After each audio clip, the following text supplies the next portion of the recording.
Welcome back, everybody, to Battle of the Ballads 1994 edition. We have Gregory and Joseph as usual, and our special guest Tony today. Welcome, Tony. Hey, Thank Tony. you. Thank you, guys. Welcome. Excited to have you. Huge fan This of is- what you guys do. Huge fan. This is going to be a really fun talk, I think, as usual. We're going to start with some shout outs. We got a lot of similar songs here, which is going to be interesting to see where we end up with our choices. Jessica Snitecki gave us Linger from the Cranberries and Don't Take the Girl, Tim McGraw, Regulate, Warren G, rest in peace to Nate Dogg. Dan Brockway gave us Black Hole Sun, Sabotage by the Beastie Boys, anything off Dookie for Green Bay, I Alone by Live, Offspring's Smash album, Weezer's Blue album. And Wait, can we pause? What was that face you made with Dookie there, Joe? When you try to say anything off that album, you lose me. I don't know. Overall, very, very good album, but not every one of those songs is where it's at. That's all I'm saying. There's not a There are single some track amazing songs, but there are some less good Green Day tracks on that one. No, it's a perfect one to have on vinyl because you don't have to skip anything. Yes. There's things you might want to listen to more than anything else, so I do like the anything, but it's one of those albums that I think is a nearly flawless album because you don't need to skip anything. I absolutely love that album. Ben Barry, who's actually used to be in Navarre and now he's in the Berry Brothers, he went with Sabotage by Beastie Boys with Beck's Loser as second place. Jen Benz gave us I'll Take You There by General Public, a song I completely forgot about. Back and Forth by Aaliyah, The Only One, Melissa Etheridge, Indian Outlaw, Tim McGraw, Hot Stepper by Aini Kamosi, which, God, I love that freaking song. Jen Benz always comes with something good one of us forgot about, so that's awesome. Yes, she absolutely does. Sherry gave us Lightning Crashes by Live, which is her favorite band, so I wasn't surprised by that at all. Hurt by Nine Inch Nails, Stay by Lisa Loeb, love that track. Black Hole Sun, Fell in Black Days from Soundgarden. Cornflake Girl, Tori Amos, Hold My Hand, Hootie, I Swear, John Michael Montgomery, which is interesting because that's also the same year I Swear came out for All for One. Dan Robillard gave us Because the Night, 10,000 Maniacs, Mary Jane's Last Dance, Tom Petty, so I think you guys should like that one. And Gin and Juice from Snoop. Kevin Davis just said Wu-Tang ain't nothing to fuck with, and I couldn't agree more. Terry Stymus gave us Shine Collective Soul, When I Come Around, Green Day, Black Hole Sun, Soundgarden, Hold My Hand, Hootie. It's a couple Hooties on there. Wild Night was also from Jen Benz by John Cougar Mellencamp, along with Return to Innocence, Enigma. And interestingly, that Enigma song came out in the car the other day. We were driving, and Zoe absolutely was not a fan. Wasn't feeling it. So that is not on the 8-year-old playlist. Not on that 8-year-old's playlist. Ellen Sadler, who will be a guest for, I believe, 2000. She gave us everything off the Lion King soundtrack, but Circle of Life is the best. Endless Love, Luther and Mariah Carey, Let Her Cry, Hootie, which is also my favorite Hootie song. Hold My Hand by Hootie, the theme from Forrest Gump by Alan Silvestri, you know she's got to go there. When I Come Around, Green Day, I'll Stand By You, The Pretenders, Kiss from a Rose, Seal, Baby I Love Your Way, Big Mountain. I think that might be one of our first reggae tracks to make any of the lists. And Basket Case by Green Day. Is that our first reggae track? I thought something by Marley had made it, but then again, Marley like crosses all genres. I know he gets lumped into reggae, but I don't even think it was one of the more reggae tracks. Rest in power. I think this is the anniversary of Bob's death today. So, what a weird coincidence then. Yeah. Kelly Susie gave us Strange Currencies from REM. That's just her jam. Paul Brenner gave us the Weezer Blue album, which I just listened to that again this week, and God, it's a masterpiece. Doesn't get old. Erin Kidd gave us Lightning Crashes, and then she gave us Aerosmith and just said the Alicia Silverstone era. And that Sheryl Crow was a thing, and that the Lion King soundtrack was also in rotation. Yep. Carter Jackson gave us the entire Dookie album, and Caleb Henneke gave us Sabotage. Also on my list, Joe, just so you can get even more angry about the Dookie album, I have the entire Dookie album on my list.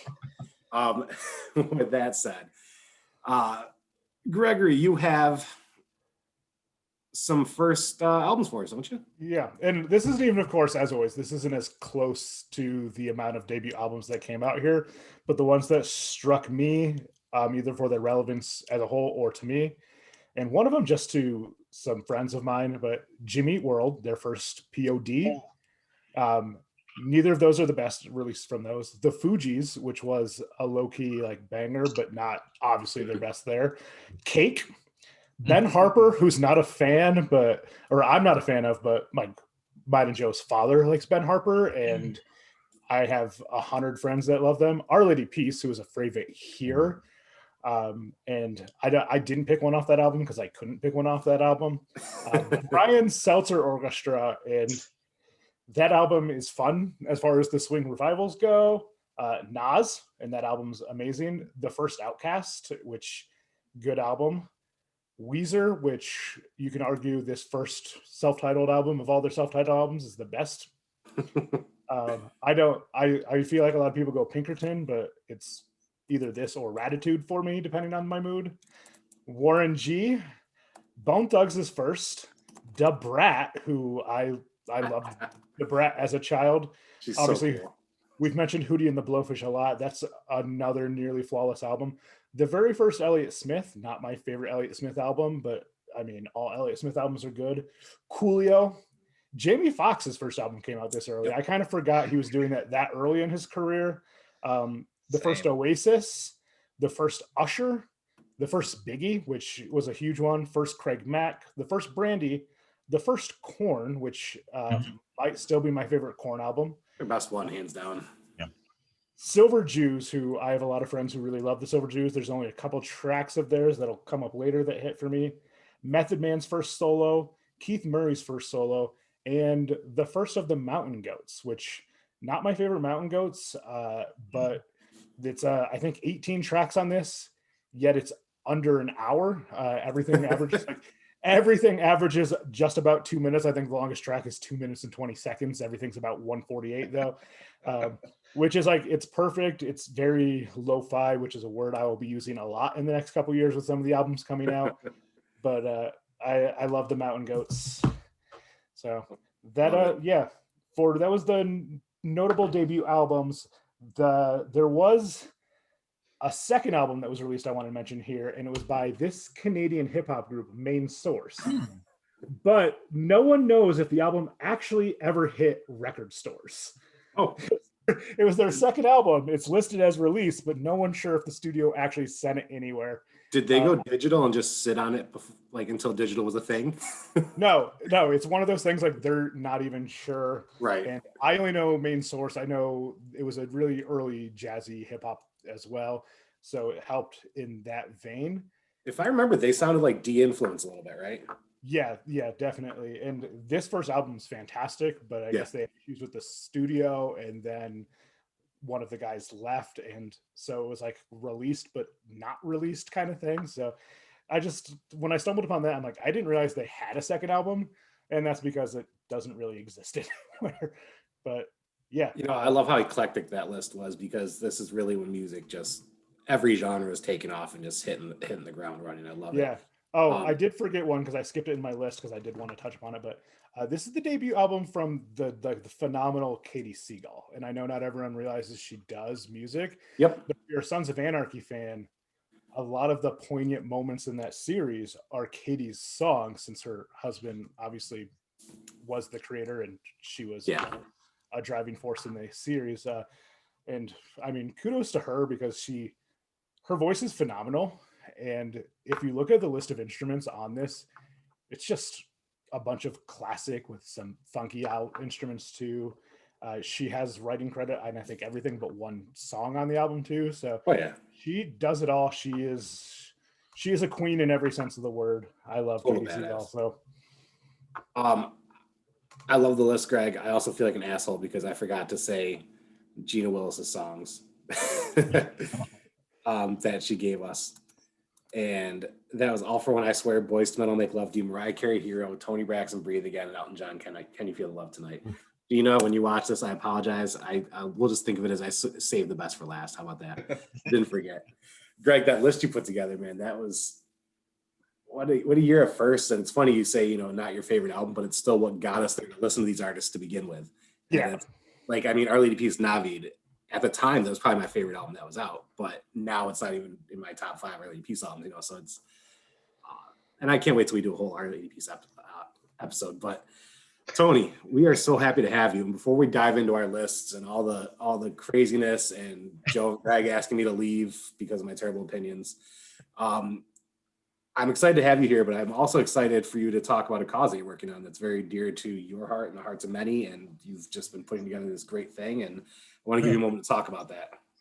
Awesome, Dan. Thank you guys. Thank you for just giving me a chance to appear on the show. I'm obviously a big fan. I love what you guys are doing. So I love contributing, and I just appreciate being here. So yes, it's been a tough year. It's been a tough year for me personally and professionally. COVID certainly has had its impact, and and I kind of had enough of it, and I just thought of this event that I wanted to create and reach out and inspire others, and it's going to be called Rock Depression, ROC Depression. And what started out as a 5K event, it's starting to evolve, and I feel like it's starting to get bigger to me. I'm getting a lot of support through Charlotte in general. The town of Charlotte's railing behind me. Pelican's Nest wants to host it. There's bands that want to play. There's talks of 1027 Legends wants to come down and do some interviews and get involved as well. So it's starting to spiral in a wonderful direction. It's going to be a 5K race and walk, and now it's going to be even more acknowledgement towards the cause. And we want to put a lot of emphasis in the stigma that's related with depression and other mental health struggles that individuals deal with. And we can even tie it into veterans. We lose obviously roughly 22 of those guys a day. And it does hit near and dear to me at home. I was clinically diagnosed with depression while serving active duty in the Air Force. So there's definitely a lot of unconditional passion behind this movement. Anybody that's interested can definitely reach out to me on Facebook. We have a website that we're developing. It's www.rockdepression.org. You can visit that. You can leave comments, which is directly tied to my email. We're establishing a fundraiser for several local nonprofits, and I'm just excited. It's right now we're gearing for June. It might get pushed back to July just because now more people want to get involved and get their hands tied into it. So we're gonna see. The sky's the limit with it, and I'm excited that it's gaining so much interest. It's an awesome thing you're doing, Tony. Any way I can be of assistance, let me know. I'm going to be promoting it on all my different venues moving forward with the hashtag. Yeah. Zoe just shot a couple videos for him for Rock Depression. So that's and she's going to be showcasing it. And Dan, honestly, I heard that you were speaking about Rock Depression on one of the other shows. I think it was 92. Mm-hmm. And you mentioned Tony's got this rock-based themed run, and at the time it was more rock, meaning Rochester, Rock mm-hmm. City, right? And I was thinking, this is a great idea. Maybe I should incorporate some rock and some bands and stuff. So because you mentioned that, I went up to Pelicans and pitched this idea with bands in mind, and it's starting to unravel. So I have you to thank for that, brother. Because initially I wasn't thinking about incorporating bands and making it a large event like that, but because of you, I definitely pursued it that way, man. Let's rock out. Yeah. And I want to give a little bit of background. Dan was my instructor several years ago. As an undergrad, I took, it was intro to counseling. And, this is the field that I want to get into. Now, I'll never forget when Dan came in the first day. Dan, I think you wore a sweatshirt, jeans, and like sandals, flip-flops. And I'm thinking, this is the guy I want to be. This is the guy I want to be in life. But, Dan couldn't have been more unconditional and empathetic. He's a guy that, come as you are, he'll accept you. He has my back and has my back and other students' back, for the rest of my life. And throughout my, my undergrad and my graduate program, and just a very unconditional person, brother. I'm just thankful that, my life. And hey, same here, man. Much love on that. Yeah. And, it's interesting, when we talk about depression, things like that, so many of the musicians that we talk about, how great they were. We talked about like the whole Nirvana Unplugged album, all that stuff. I mean, there's so many layers to it. Music is such an outlet. There it is. My man's got it pulled up. Music is such an outlet. And so, Tony, thank you for what you're doing with that. Thank you for pursuing the career you are. We're really happy to give you time to plug that. I'm going to plug it weekly on everything I'm in. Thank you. and I'll be there. So it's awesome, man. So Yeah, while we're thank talking about rocking out, let's get to your list, my friend. We curious to see what you got for us. I'm kicking this off. Yeah, put you in the hot You're spot. kicking it off for us. Guess I kind of just want to see how many more albums Greg has next to him to pull up as you talk. At I least didn't- 12. I didn't dig into CDs or cassettes, mostly because I realized I have a bunch of Kid and Play CDs and cassettes on a single I didn't pull up when we were talking about Kid and Play. So now I'm just embarrassed how many I missed in my own collection. All right. So, 94, Dan asked what year I wanted to pick. I specifically went for 94. 94 was an interesting year for me. I was an emerging adult. I was 16. So, part of it was sophomore year, part of it was junior year. So a lot of these songs, they have significant memories with me, as far as establishing my adulthood and finding my own identity outside of my home. So, and a lot of these songs pay tribute to that. If it's all right, I'm going to start, and I still appreciate there's a lot of Seattle sound, a lot of grunge that was, still available in 94, because if you guys notice, especially in the rock scene, it was starting to turn towards what they called like post grunge. Now you had bands like Live and Bush and Sponge and Collective Soul and Candlebox. Those guys were kind of taking the reign there from, Alice in Chains and Soundgarden, Pearl Jam, Nirvana, bands like that. But there was still a lot of darkness. So, I'm going to start it off with the whole Crow soundtrack, especially Burn by The Cure. And I couldn't think of a better soundtrack to kick this thing off. The whole Crow. I mean, it almost represented what the 90s were about. It was dark. It was dingy. We had a wonderful anti-hero, and a lot of music that represented it. So Burn off. I think STP was on there with was it Big Empty? I think Big Empty was on that soundtrack. From there, let's see, I had obviously Soundgarden, Black Hole Sun, REM. Dan, I remember you mentioning What's the Frequency, Kenneth? Yes. And, I couldn't agree more. That's probably my favorite song too with REM. I like a lot of the stuff, but What's the Frequency, Kenneth, for me, for whatever reason in life, spoke a lot of volumes. And I remember Michael Stipe mentioning that Monster in general, they wanted to kind of produce more of an aggressive sound. And when I heard What's the Frequency, Kenneth, in the video especially, I thought like, what is this? Is this really REM? I mean, what kind of, page are they turning here, versus some of the other songs, like, That's Me in the Corner. And it felt more aggressive, and certainly appreciated that. Orange Crush too, off that album. Let's see. A couple of albums I wanted to throw in there. Steve Perry. That was his first solo after he left Journey back in '86. Steve Perry had an album For the Love of Strange Medicine. Pink Floyd had a Division Bell. That was another favorite one of mine. Alice in Chains. Rotten Apple, I Stay Away, Nutshell, No Excuses. Let's see, Nine Inch Nails. And I remember Nine Inch Nails. Here's a funny story.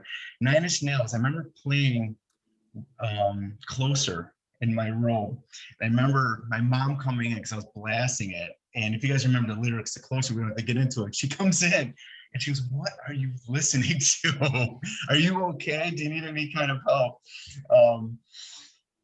So another dark album. Offspring. What's that? Go ahead. Closer is an interesting one because the lyrics are so visceral, but the music behind it is so funky. It's kind of like a perfect anagram for what the context of the song is. So so brilliant. Such a great song. Did you tell her that you were listening to the future Oscar winner for the Soul soundtrack, Trent Reznor? Oh man, and I can only imagine what she was listening to back in her day, like, Kenny Rogers or something like that. And then now I'm blasting Trent Reznor in my room with those kind of lyrics. She obviously had to see if I was doing all right. So Soundgarden, Soundgarden's one of my favorite bands. remember Chris Cornell, he's specifically mentioned that Soundgarden, he felt that Soundgarden took more risk than a lot of the other Seattle bands coming out of the gates there, especially Pearl Jam. He liked to compare himself, against Pearl Jam. He felt that Soundgarden took a lot more risk. And Cornell, it's good to see him at the top of a lot of those male vocalist categories. Cornell, he could have sang in any era, in my opinion, any rock era, dating back to the 70s, 60s, 80s, 90s. He had such a wonderful range. I think it was like 4 octaves. Crazy range. STP was good to see their sophomore album with Purple. Unglued, I felt, was a smash hit, pure rock song. One of my real favorites is Sponge. And Sponge came out with Cloud and Molly. Cloud, for me, Cloud was such an interesting song because you didn't hear a song kick off with a beautiful solo, right at the beginning of the song. And that certainly displayed it. Something that caught my attention, those guys out of Detroit. And those guys are still rocking hard to this day. They'll rock hard in any kind of small venues. I see them on Facebook all the time. So those guys are still going strong. Bruce Springsteen had Streets of Philadelphia. I know that it was released in '93 on the movie, but it on the internet, it just mentioned that on February 94th that it was released. Cranberries, Weezer was already talked about. Motley Crue, first song without Vince Neil. So, it didn't get a lot of good publicity. It was highly criticized. It was the first one, John Corabi. They definitely changed their sound for sure, and it wasn't really received very well. Let's see, Toad the Wet Sprocket, Veruca Salt, had Seether, Toadies, Possum Kingdom. Let's see, just a couple more without taking up too much of your guys' time. Keith Sweat, Boys and Men, TLC Creep. I remember TLC Creep. I was with my girlfriend at the time. I remember her singing the lyrics so enthusiastically, and I'm thinking, gosh, something going on here? Why are you singing this so, like passionately? It's something we should talk about. Sure enough, a month later, we've broken up. So, there's probably something going on with that. But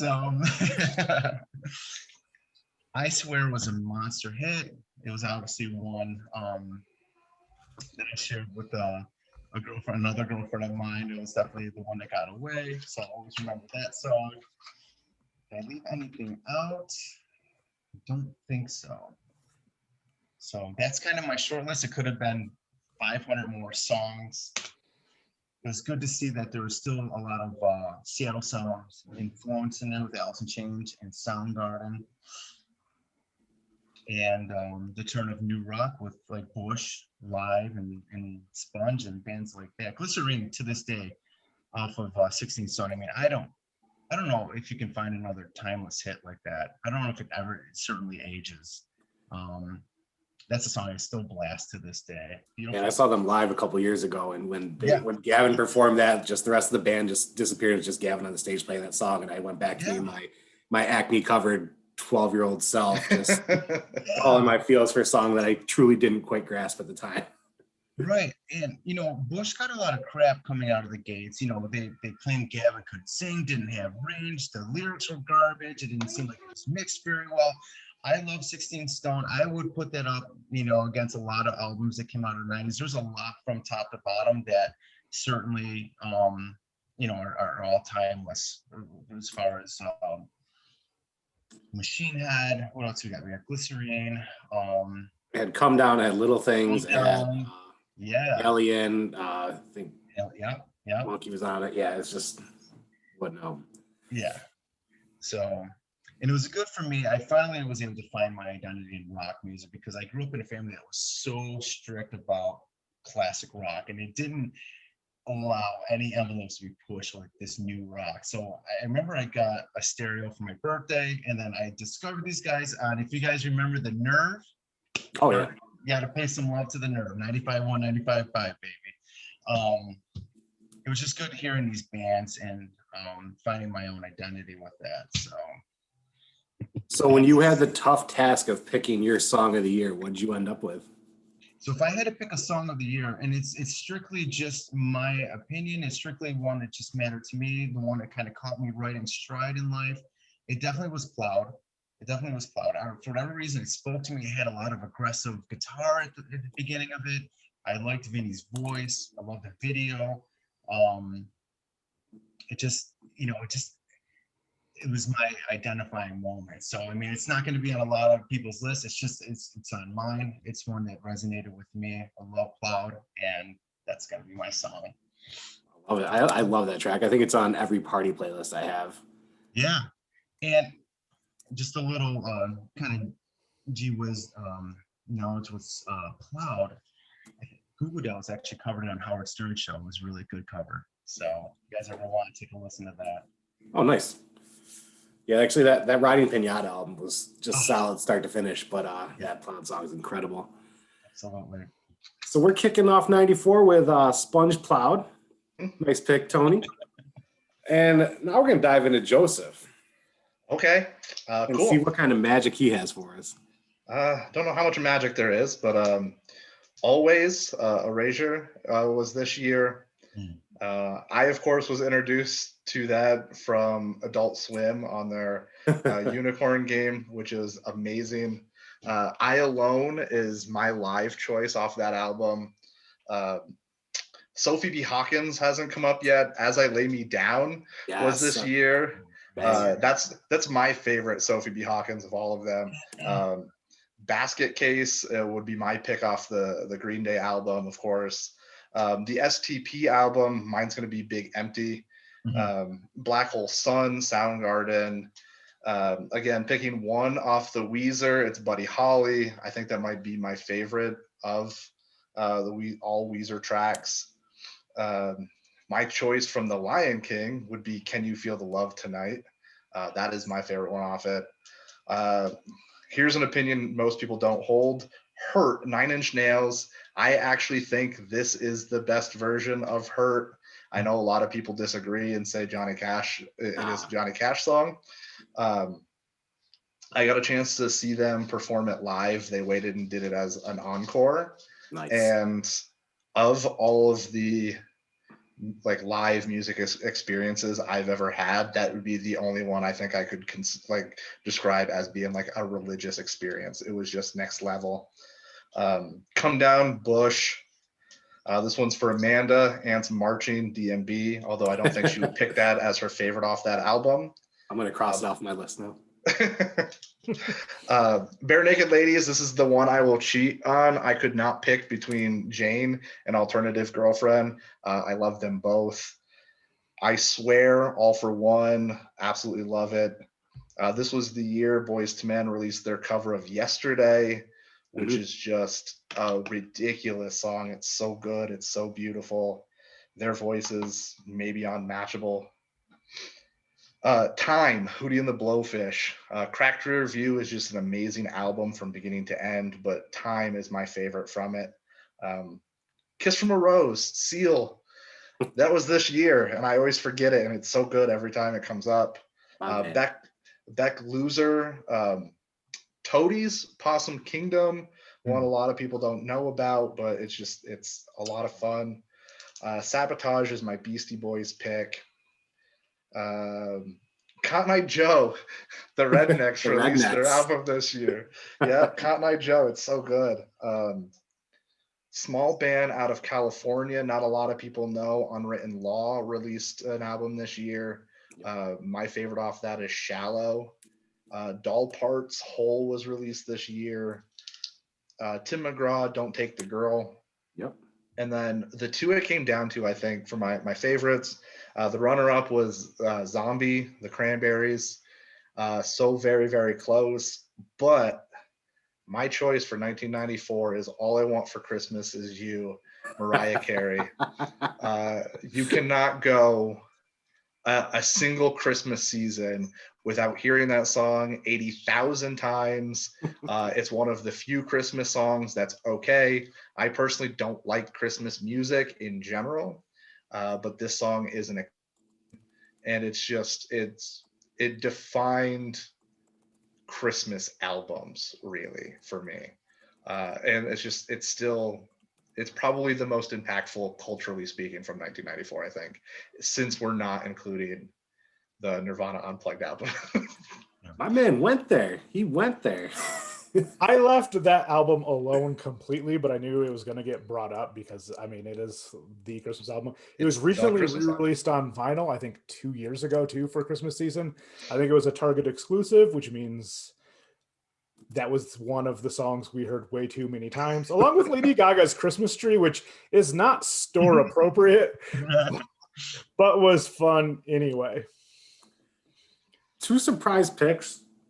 Joe, you just helped me cross a bunch of songs off my list, actually. I didn't think that one would be. I'm actually glad you said I was going to go first, because I actually felt like there was a possibility that was Gregory's choice for this year as well. I also left Korn off my list, even though that might be my favorite Korn album. I just couldn't pick one. So I was like, you know what? I'm just going to let Gregory cover that because he's going to mention that album. Nice. And as we throw Greg under the bus, Greg, what do you got for us? And what's your favorite Korn song of all time? What is the runtime of each track? And what is the name of each album? My favorite song off that album is probably Daddy, and it's kind of like creepy and weird, but it just goes to like cover a lot of what Jonathan Davis went through in his childhood in that one track. And it's just interesting, funny story. At one point, at one of the houses my mother lived in, I slept on the front porch in the summer, and because it was like this screened-in porch with like windows and everything, and I was listening to that album, and it was the song Daddy, and someone stopped to visit her and saw me on the porch and like knocked on the window and scared the living shit out of me while Jonathan Davis is screaming Daddy. So but I mean, I love that whole album. It's just a great album. I enjoy Korn. I'm even still like listening to the new stuff Korn is like releasing. Yeah. So the struggles those guys have gone through as a band, individually, everything, and that album just is the epitome of that. I mean, I think Adidas and like Blind. Yeah. Blind freaking, oh my God, I blew out so many speakers playing Blind. Blind is probably the runner-up from that album, and I know like Adidas is like the first big crossover hit they have on, I believe it's the next album, and then of course like Freak on a Leash is when they were like that number 3 spot on Total Request Live for forever. But yeah, that's my favorite. Don't Take the Girl was mentioned a couple times already, and what a great track that is. And Creep is my favorite TLC song of all time. I'm not the biggest TLC fan, but like I mentioned this, I don't know if it was in 93 or 92, but R&B at this point, like it's about to really pop off, as the kids say these days, or the kids said years ago and now don't say anymore. But you have TLC doing their thing. Brandy's debut album, which off that album, I just really loved. Hold on a second. I want to make sure I read the right two because I'm now going out of order.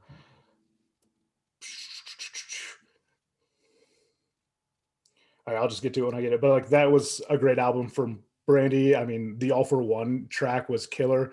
Boys to Men, this might be their best album.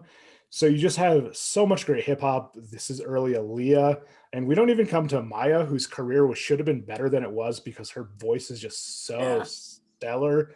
But yeah, going quickly through my list, Dirty Dog, NKOTB. This is when they wanted to change their image because they're all in their late 20s and got accused of lip syncing, and it's just not a great track. If I were to pick one off Green Day, it's She. That's mine. Yeah, but like that was mine as well. Yeah, honestly, that whole album. Loser's been mentioned a couple times. Beck released 3 albums this year. Yeah. I think one was a studio album and 2 were independent, which brings his like total career up to 4 albums at this point. But Loser, but also Nightmare Hippie Girl off that same album is just a wonderful like folksy track. This is the year that Offspring released Smash, which might still be the best-selling independent release of all time.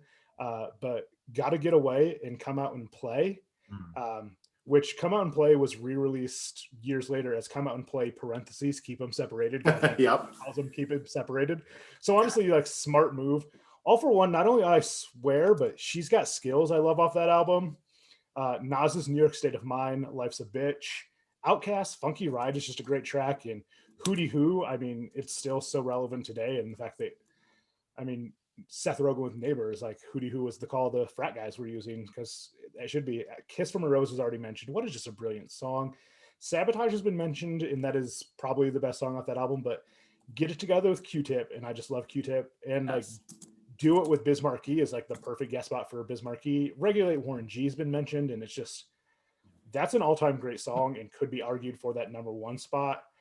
Thuggish Ruggish Bone, first harmony, and that song nails their sound and what they're going to be. Fantastic Voyage by Coolio. Joe mentioned As I Lay Me Down, Sophie B. Hawkins. Not my favorite Sophie B. Hawkins, and it is the second time she's been mentioned. Joe, I mentioned her a couple episodes ago. No, I just meant that she hadn't been mentioned yet for this year. Okay. Sorry, I was taking offense. I was going to pout for a little bit. I also mentioned her during the last year, too. That's what I thought, too. Supersonic by Oasis is really the only song that sticks out off that debut album for me. I'll Make Love to You and Water Runs Dry from Boyz II Men, just great tracks. Juicy is my favorite song off that Biggie album. It's just a solid album, but I think there's a reason Juicy's still one of the most played big tracks you get, and because it's low key but brilliant. Flavor in Your Ear, Craig Mack, one of the all-time great hip-hop tracks, and the 87 remixes that came from it the next few years were all good.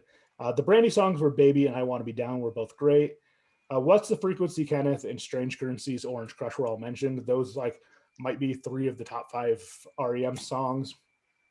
Commons, I Used to Love Her. He's still going by Common Sense at this point, but yeah, that is where Common goes in the future. No Name number 2 by Elliott Smith is my favorite, not only of the No Name tracks, but off that album in general. And if I were to pick a song off that Mountain Goats album, I think the album has to be just listened to as a whole. But Going to Georgia, he has like 3 goings to on that. So it just, that Mountain Goats track, it's like, it's not the best album by far, but it's just so fun. But my song of the year is one Joe mentioned, and it's the Boyz II Men cover of Yesterday. Oh my. That song is just beautiful. And when I was a junior in high school, my first love passed away in a car accident. And Yesterday was one of like the 5 songs in heavy rotation for me at that point, as I would cry. And so I still hear that song and I get chills. I mean, I got chills before it became an extra significance, but I mean, damn, like, something about the bass and Mark McCrary's voice on that track that just sticks with you long after you hear it.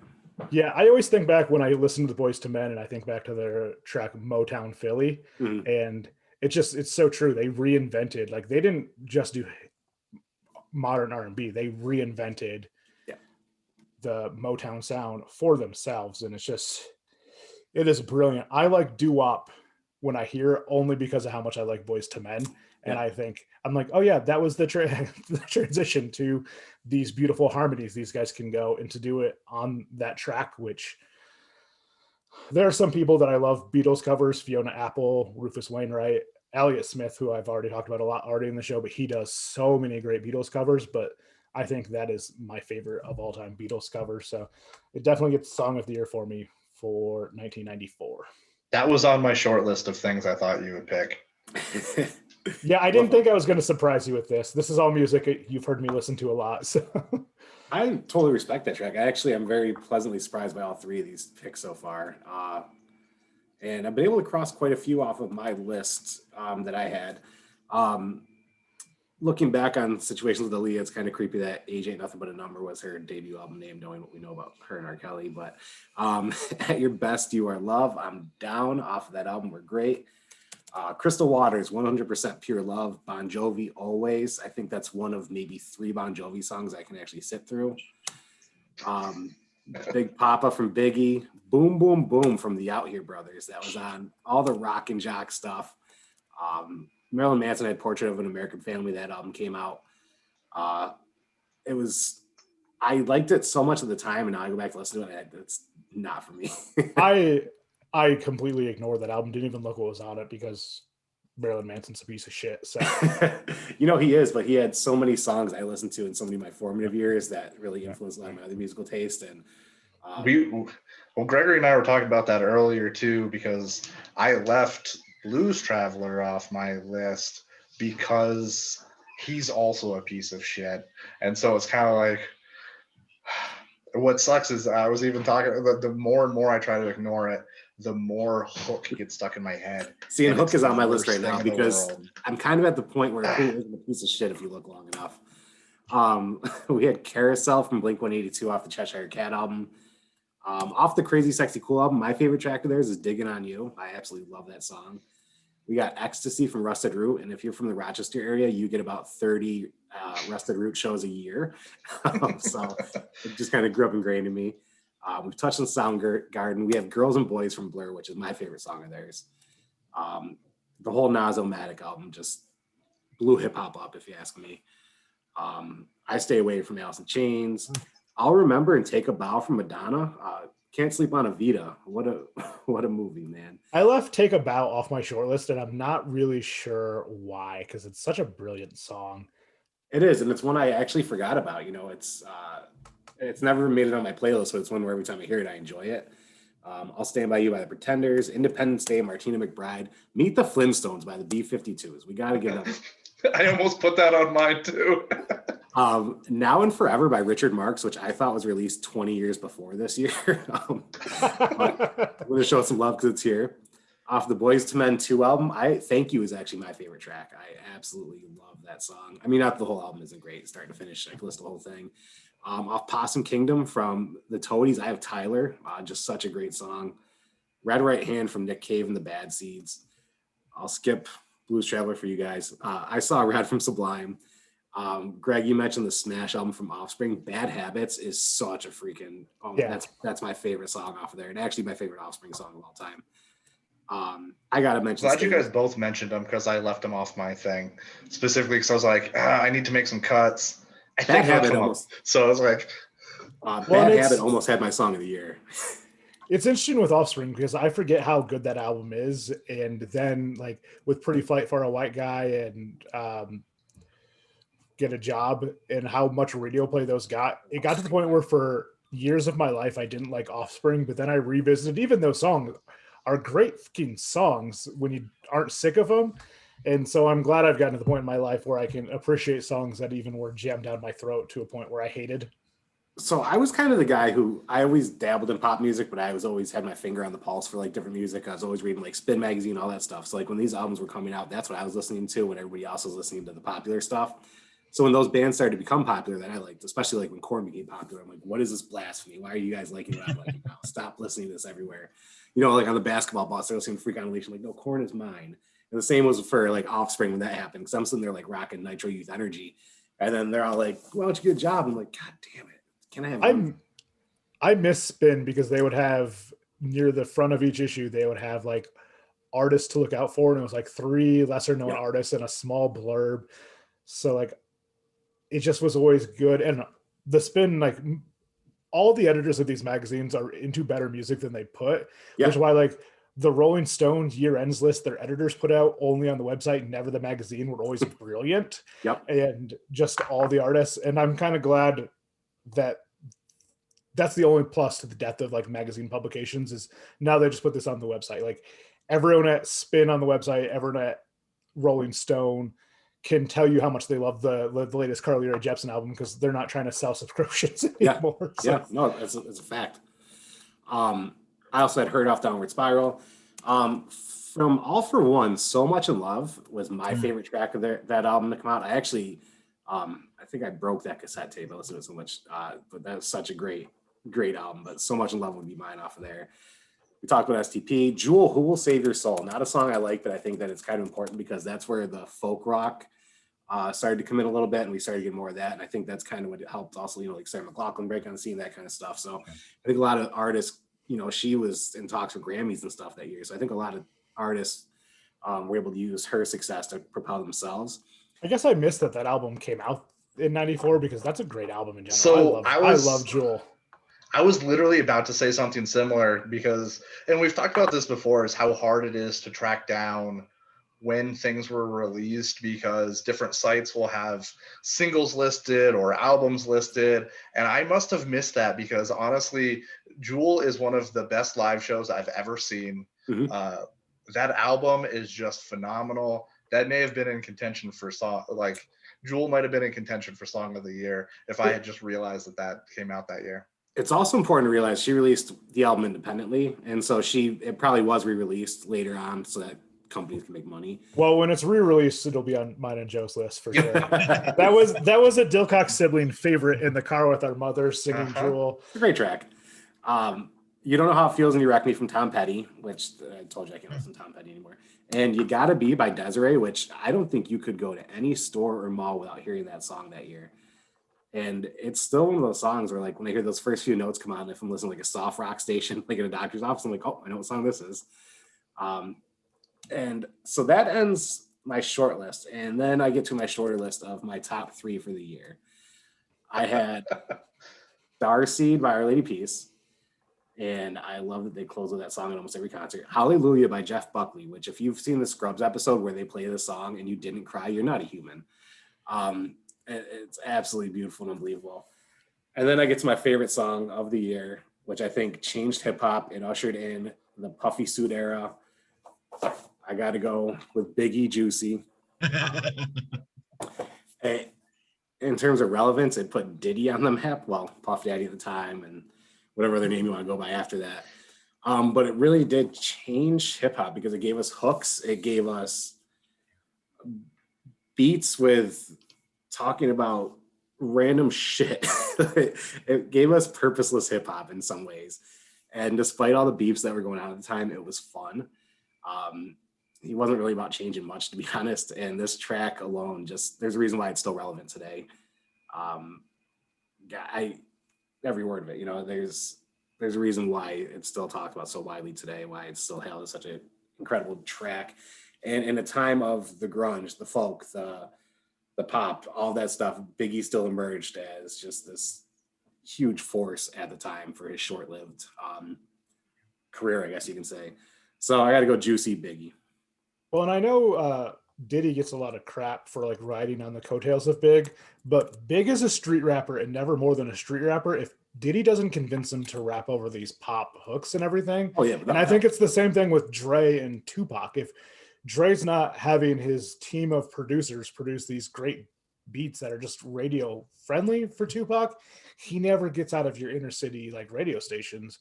So I think this is probably like we became very aware of who the producers on tracks were in the 90s just because it was mentioned all the time. And I think the rise of Biggie and the continuation of Dre's career as a producer, I mean, between Tupac and Snoop, Dre was producing so many hip hop hits, and it's, I think, easy to overlook because we're going to start getting into Timberland. We're going to get into the Neptunes.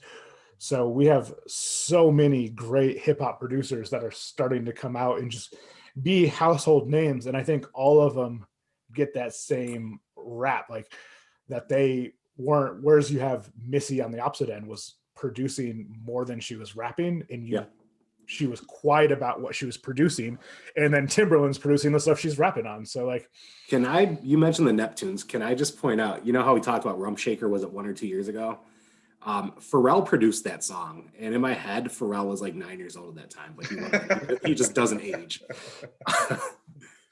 But no, there's so much just to be said about this track, and it wasn't easier for me. I didn't know that was what I was going to pick. I actually had Hallelujah as mine, and then as I was like finalizing all my stuff, hitting save, Juicy happened to come on, and I was like, yep, that's it. And I love that Jeff Buckley version, and you're right about the Scrubs episode, but honestly, like Rufus Wainwright's cover of Hallelujah, and I know it's on the Shrek soundtrack, but I love that Rufus Wainwright cover. And I know Rufus Wainwright's voice isn't for everyone, but like, I love that man. I love his sister Martha. I love his father. So no, that is a great cover. Well, it's funny because like when I go through these, I'm trying to think of not only the things I want to talk about, but the things I think one of you guys will talk about, just so I can kind of cut down some of my lists and stuff like that. And I originally was going to cut that off because my first thought was, oh, Gregory's going to talk about that. And I was like, actually, no, it's not the Rufus Wainwright. So I don't think he's going to mention it. I was like, but I think Dan will mention it. So I'll cut it off anyway. And it's tough. If there's a cover, I know coming later of a song that I like more in the cover. I'm probably going to mention the cover later and forget it off my list. But to what Joe was saying about the keeping short list, like I'd asked him what song he was going to go with the Hootie album and then I completely forgot to put it on my short list. But so I decided to go with Only Want to Be With You and then left off my list, but only because I wanted to mention that Bob Dylan has a writing credit on Only Want to Be With You, which is like brilliant. Like, and do you know the story behind it? Is it because he actually wrote on it, or was it something like so Wagon Wheel, Old Crow Medicine Show, he originally wrote a chorus and nothing else, and then Old Crow took it, expanded, wrote the rest of the song. So he has a writing credit, even though, I mean, because he wrote the chorus, but that was all he wrote. That's usually how it goes. I'd be interested. He gets a writing credit because there was one verse of putting a little Dylan on it, and he references Blood on the Tracks. Oh, he didn't actually contribute anything to it, but I love the way the copyrights and industry works, that he gets a writing credit on that song because they used a Bob Dylan line. That's interesting. I didn't expect any of these tracks to be any of our song of the year, and I love that it ended up that way. Tony, I appreciate you coming, man. You came prepared and you fired some awesome shots out to us here. Absolutely. Did we want to talk about the Nirvana Unplugged real quick before we get out of here? Yeah, I think you have to look at that as it's one song to me, start to finish. It's not a series of songs or anything. I mean, it was a gift to music fans. It's also hard to, I know Unplugged was such a popular thing where like a lot of albums were released from that series and it became such a big thing. But for me, that specific Unplugged feels less of an album and more of a cultural moment. Mm-hmm. Like there are a lot of things where like, I mean, Katy Perry did an Unplugged, and don't get me wrong, I love it, but it's just a set of acoustic songs, right? And so there's a difference between something like that and something like the Nirvana set, which is it was just different, right? It just hits different. It means something more. Well, and there's a great oral history on theringer.com. I'm sure if you just search like Nirvana Unplugged oral history will come up, and it's long. I think I had to read it in a couple sittings, and I love long form, but it just goes on like the feeling in the crowd, like the crowd that was there felt honored to be there. And they talk about that, and it really played even live. Like listening back now, it feels like Kurt Cobain giving his own eulogy, but even I guess live, there was a feeling of hope and optimism for Kurt, but there was also a feeling of what is next. And the fact that he covered Bowie, he covered. Yeah, he did The Man Who Sold the World. That's the song that just totally takes me out every time. Mm-hmm. Oh, well, and for me, I mean, just Jesus Want Me for a Sunbeam, like a reworking of old Christian song, but like Where Did You Sleep Tonight to close it. Or Where Did You Sleep Last Night to close it out, and him talking about him wanting the record label to buy the album. And it's just like, there's so much rock and folk influence in that. So it's just an insane album. The fact that they brought the Meat Puppies with them to play the song they were covering was just a brilliant move on their part. And the fact that listening to it and Kurt interacting with everyone, and he's not sure if he's going to play the Bowie by himself and he's afraid he's going to screw it up. And it was them going into it and reading the oral history about everything that went into it is just amazing. And I guess it's interesting. As a kid, I was convinced that Courtney Love killed Kurt Cobain, but the older I get, and I've read snippets, Rolling Stone, I think, and Spin, when the diary was released, put snippets of the diary, and just reading his diary, it was just those snippets, and that I couldn't read the rest of it. And like knowing what a private person he was, and that this spotlight just amplified the things he was struggling with, and it felt like such an invasion of privacy to read those journals. And I kind of get that, like listening to the Unplugged album, I can listen to it, but I can't watch it. I cannot watch that performance. I get that same like peering into a moment you're not supposed to have. And I know next year we're going to get into the Foo Fighters pretty heavy, but I think about the fact that shortly before his death, Kurt was excited about the fact that the guys were wanting to contribute and writing songs. So what a strange world it would be when Kurt Cobain is singing Monkey Wrench instead of Dave Grohl. And it wouldn't be the same song. I don't think it would be nearly as good. I mean, I love the Foo Fighters, but that's the world that could have been. And it's just, and I think that's why, going back to Rock Depression for Tony, it's so important that we talk about this and we be open about this stuff. Because, I mean, here we have Kurt Cobain, maybe one of the biggest stars in the world at that moment. I mean, you can talk about relevance and longevity with other acts, but in that moment, it was Kurt Cobain. I mean, there's a reason MTV bent over backwards for him there. I just wish that over time people would learn to notice the signs. I mean, Kurt was crying out for help. It was right there.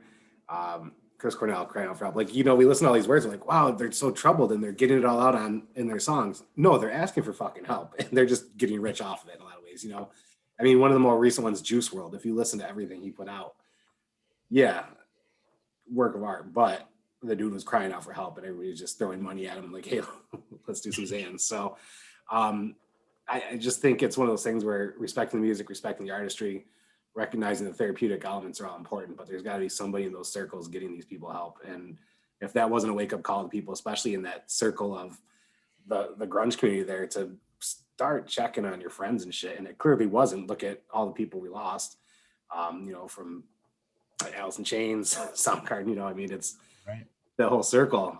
Clearly it wasn't the wake-up call people needed. And I remember an interview where Dave Grohl was talking about that. And so this was maybe 10 years ago I saw that interview, but he makes it a point to personally check on his people in the industry and make sure they're doing okay. If he hasn't heard from them, if they release a track that even sounds remotely troubling, he's reaching out to them saying, hey, are you okay? And he learned from it, but I wish the rest of the people in those circles would. Well, and I think a big part of the problem is not only that we don't openly discuss it, but things like the fact that I went through so much of my adolescence believing Courtney Love killed Kurt Cobain, and oh yeah, same. like people argue like the angle of the shotgun and everything, but I mean, there's a reason I think that Courtney Love went through the spiral she's gone through since this death. Like, I don't think she's ever gotten over it herself. So, but then there have been multiple people who write to the FBI in like a greater Kurt Cobain camp, like asking them to investigate it because they didn't think it was investigated properly. Yeah. And ultimately, whatever the true story was, like, Kurt needed help. Yeah. I mean, if he was in a relationship where the woman wanted to kill him, that was a cry for help in itself. I mean, and it's just so important we discuss it. And I see those memes like, check on your friends that are the happiest. And yes, that's true, but like, check on your friends. Like, no matter right. what the sign is, let's not boil down the signs to a meme. Let's just openly talk about it. I think that's one of the things that makes a cause like Tony's so important too, though, is like, so I mean, we do suicide prevention training at least annually, and one of the things they talk about is they go through a lot of the signs, but it's also emphasized that there are some people who are dealing with depression that may not show any signs at all, and so it's really hard to balance that. Some people are just private, right? And if you're going where you're like, hey, what's going on? What's going on? Like, some people don't want you talking to them. Some people don't want you asking those questions. But if we take the stigma away from seeking help, it takes some of the guesswork out of it, right? Because I mean, the Air Force last year lost a record number of individuals, and it's a lot of it you don't know. Like, I've talked to people who worked side by side with these individuals and had no idea, right? Like, and so it's one thing when someone's producing a song and it's a cry for help, but it also could just be they're writing a song they think is going to be popular, right? Like, there are a lot of people who are very shallow, or not shallow, but like, they're not genuine with their music. And you know what, they don't have to be, right? Like, they're writing music for a living if that's what they're doing. Or sometimes it's songs that were written for them to perform for the record company or something. Exactly. And so, like, sometimes it's also hard because what sounds like a cry for help is a paycheck, right? And so I think that's one of the reasons we need to take the stigma away from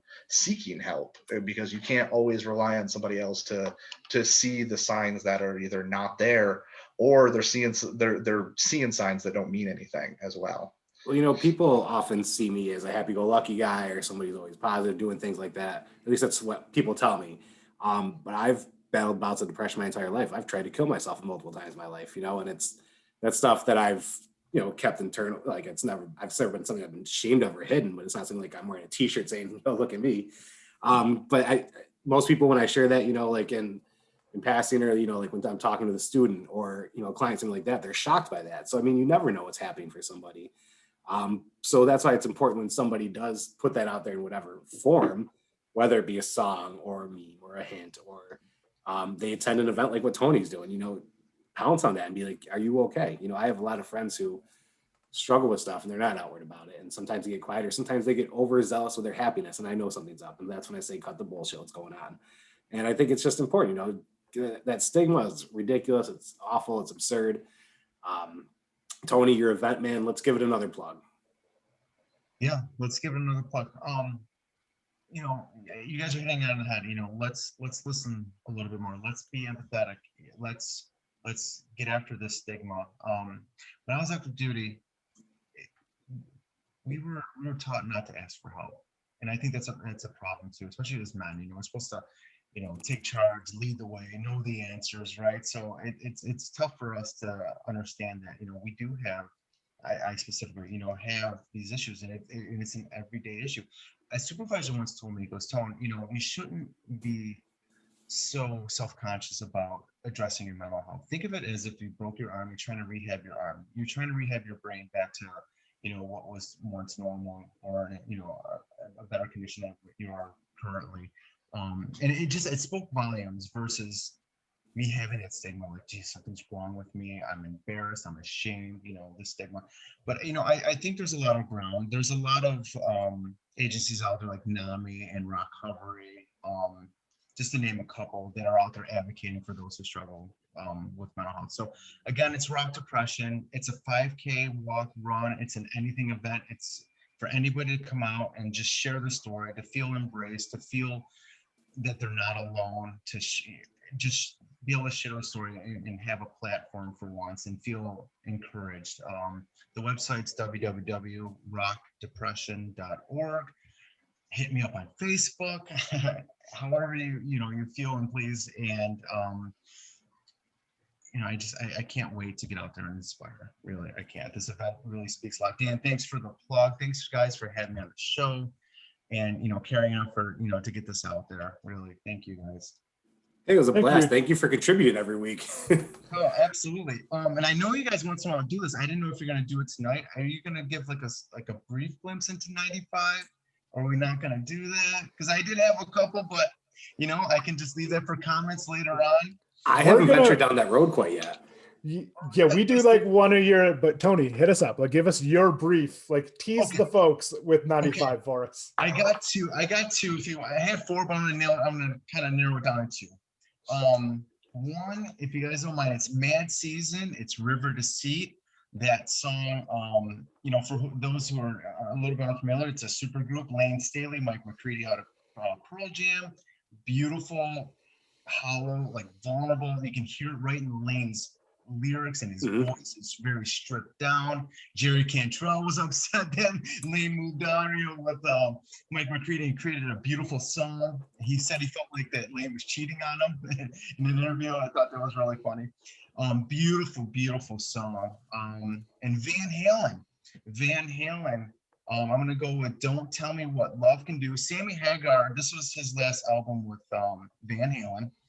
He mentioned that this was a struggle for him. They had a new producer. They wanted to go like in a new direction, more darker, kind of grungier. Don't Tell Me What Love Can Do. It's about Kurt Cobain.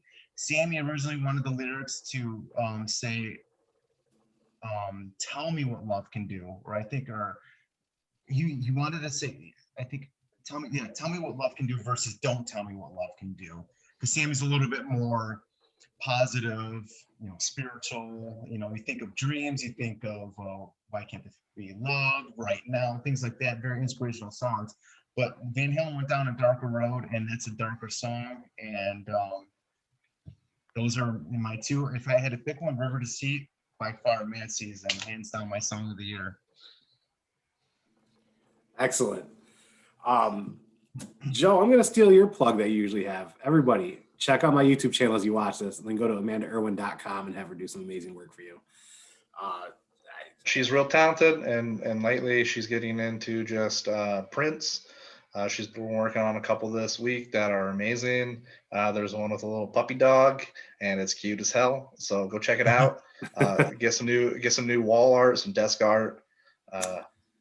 I definitely will be. I think I shared her on all of my platforms and everything else. I just sent her. I have a buddy looking for a new design, so I just sent her to him too. And then I have a thank you gift that will be coming as soon as I am germ free in this house, and I can properly make some nice grill rubs and sauces and stuff to send you guys. And Greg, I have a nice comic book surprise coming to you as well. And our man Greg is restarting a YouTube channel. Yeah, my YouTube channel, which used to just be my name, is now Cool Points TV. The No Coast Defenders from this point on will be loading up there, and because some divas didn't like how they looked on video, we'll be loading the audio over just the logo for the other videos. But give me time with that. Technology is not my bag, and I will be starting on there. My friends like cool shit. I know Dan and Joe are going to be on there. Tony, you're welcome to come. Like, pick a topic you want to talk about for half an hour with me on YouTube. I'm going to be launching with my good buddy Buck. Will be the first one probably next week, because he's going to be on the No Coast Defenders podcast with Dan and I. And Buck and I are going to be talking in-person music versus live stream music, so very relevant to this. Buck, I think him and I have gone to like 7 or 8 shows together, so he might be the person I've seen the second most shows with. And I love Buck's musical taste. I love Buck in general, so I'm excited about that. After that, I'll have a friend who wants to talk about why Mad Max Fury Road is the greatest movie of all time. So I got a couple good interviews lined up for that with some great people. And my new life motto the last couple of months has been just enjoy things. And I just want to talk to people about what they're enjoying. So I love it. And we need more of that these days. We really do. Absolutely. Yep. I'm sure I could pick a topic to only speak about for 30 minutes. I chose Taco Bell. I had Taco Bell this afternoon. I'm very excited to talk Taco Bell for half an hour with you. We might go long on that one. Oh, I could go for about 3 hours. They know me by name at my local Taco Bell, and they even alert me when we're getting things back on the menu. Gentlemen, this has been a blast. Tony, I'm actually going to get some shirts made up, and I'm going to wear them every time I record a YouTube video for this rock depression thing. I might even get a couple made up for these gentlemen. Awesome. Thank you. The only other thing I have to plug is tune in Sunday night when I interview Zoe. She Awesome. to be a part of my interview series, and she wants to talk comic books, how tough it is to be a kid, and why she should be able to choose the menu at home more often. So that will be my interview for this week. She bumped a couple people, but it's hard to say no. That's amazing. What is the over under on insults she's going to hurl at you during this? I'm getting ready to have to turn my camera off, to be honest. But I appreciate all of you. We literally and figuratively made it out in 94. 95 is waiting for us in the big picture here. And I'm very excited for 95, but also terrified. I don't think I can pick just one. I also There's want a lot folks, of good stuff. There's a lot of good stuff, and I want to get folks primed because you are 5 years away from hearing our most played songs on Spotify. That will probably come as a surprise to each of us as we pull them up for our episode to determine the best song of the 90s. So that was an idea that Greg had that I think is going to be super fun by the time we get there, especially because in my house, we all share one Spotify. And so, and many times mine is full of Kids Bop. So it'll be quite interesting. That'll be fun. Just thank you for everyone for watching and interacting. I was talking to Joe and Dan about this. It's crazy to think we have fans. I know Dan made being a YouTube nobody is hard, and then many people like reached out. Like, it's just crazy to see like the regular viewers and the regular interactions. And I mean, Tony, you've been huge in the interactions. Love that we can have you on here. Just love the support. Thank you guys, because we obviously make no money on this. It's just something we're doing for the love of talking to each other and music. We just had one endorsement about shaving balls. But you guys, you have to understand, you guys give us something to look forward to week in and week out, and that's what it's all about. And that's love, and that's what we need right now in life. We need more of this. So I think that's why people are gravitating to you guys. It's a beautiful thing you got going on. We appreciate that. Yeah, thank you so much, Tony. Yeah, thanks for being here, Tony. Yeah, Absolutely. thank you guys. Thank you. Gentlemen, I look forward to next week. I purposely didn't look at 95 yet because I didn't want to get ahead of myself as I do every week. I'm like Greg, trying to just enjoy things. So rather than treating it as homework, I'm just going into it with a different mindset. I hope to discover different songs as a result. There are just things I know came out in 95. The first Foo Fighters, I believe a Goofy movie soundtrack was out in 95, which means we've got some of my favorite Tevin Campbell songs. Oh, yeah. So that's the reason I now remember the reason I left Jewel off was because the album was actually studio released in 95. So that'll come up again next year. So I just happen to know some of the things off the top of my head that are 95 that I don't know how I'm going to pick between those. Hit the mute button ready, Dan, because it might be impossible for Joe and I not to sing Foolish Games talking to Jewel. So I think that might be necessary, actually. I might even get out my guitar for it. I just don't want to get you yanked for copyrighted material there from. Oh, it'll sound different enough. The algorithm will pick it up. I look forward to it, gentlemen. Until we meet again, thank you. Nice. Thanks, Have a Dan. great night.